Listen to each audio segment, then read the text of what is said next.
Bem, boa tarde a todas e todos que estão acompanhando essa sessão. Presidente, eu vou falar também desse assunto, esse assunto que é um assunto muito sério, porque envolve uso do recurso público. São mais de R$500 milhão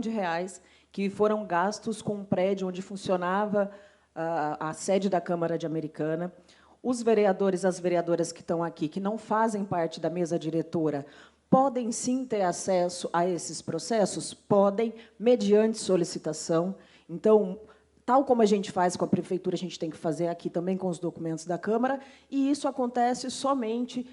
no caso, como aconteceu dessa vez, quando a gente tem um motivo, quando a gente é provocado, pode ser por uma pessoa, né, um munícipe, pode ser por um órgão de imprensa, e, nesse caso, a gente pediu acesso a esses processos para entender melhor o que, de fato, causou o atraso na entrega, na devolução desse prédio, o que gerou esse atraso, que, na verdade, trouxe para a gente um valor expressivo, não é qualquer valor, R$500 milhão,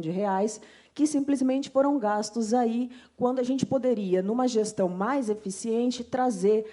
melhores encaminhamentos e uma entrega desse prédio dentro de um prazo hábil. Então, se falou muito aqui,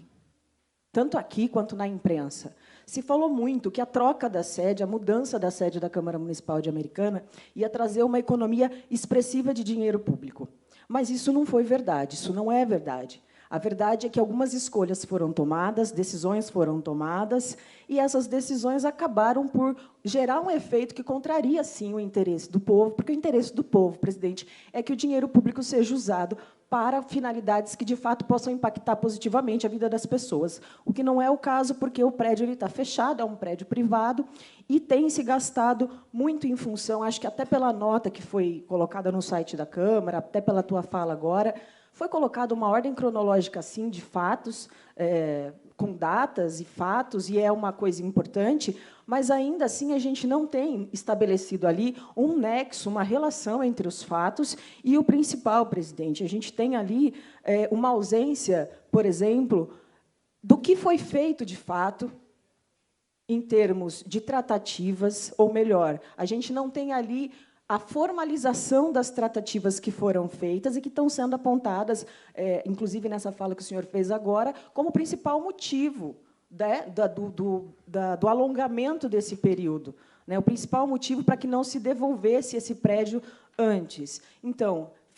o proprietário fez uma série de exigências, de acordo com as explicações que estão dadas até agora, foram feitas tratativas pelo ex-presidente dessa casa, a fim de reduzir a lista de exigências, e o que a gente está questionando, o que chama a atenção, o que eu acho que é uma brecha que precisa ser explicada e apurada, é onde está a formalização dessas tratativas, uma vez que não se trata de um empréstimo entre amigos, não se trata de uma relação privada, ou não deveria ser tratada como se fosse. Então, se exigia, né, se as exigências do proprietário, né, se essa lista de reparos que o proprietário estava exigindo era uma lista abusiva, e a gente está falando de uma Câmara Municipal se relacionando com ente privado, para mim é natural que se buscasse, inclusive na Justiça, dissolver essas exigências abusivas. E a gente está procurando saber exatamente isso. Essas tratativas que estão sendo apontadas aí como principal motivo de atraso na devolução, elas precisam ser esclarecidas de maneira formal. Não, a gente entende que não podem ser feitas em gabinetes ou de maneira pouco transparente. A gente acha que isso deveria constar dentro do processo.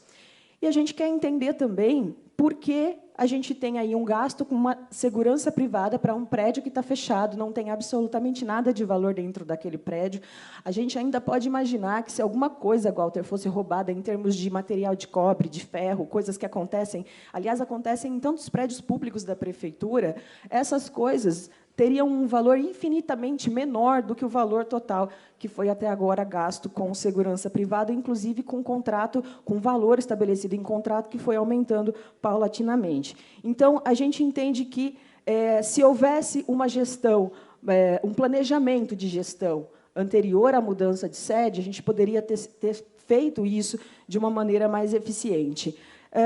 E a gente sabe que, infelizmente, esse problema ele só se resolve quando a gente tem uma iniciativa corajosa, que é justamente o primeiro passo para a construção de uma sede própria, para sair do aluguel. Mas a gente sabe também, Escobar, que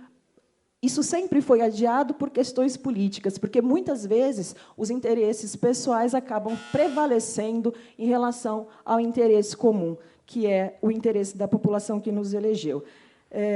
Bem, eu teria outras coisas para falar, mas, como meu tempo terminou, presidente, eu não vou esticar muito mais além daqui, mas eu acho que é muito importante que a gente possa trazer aqui, nessa primeira sessão do ano, para esclarecimento da população, porque, assim que a imprensa trouxe essa notícia, todos os vereadores foram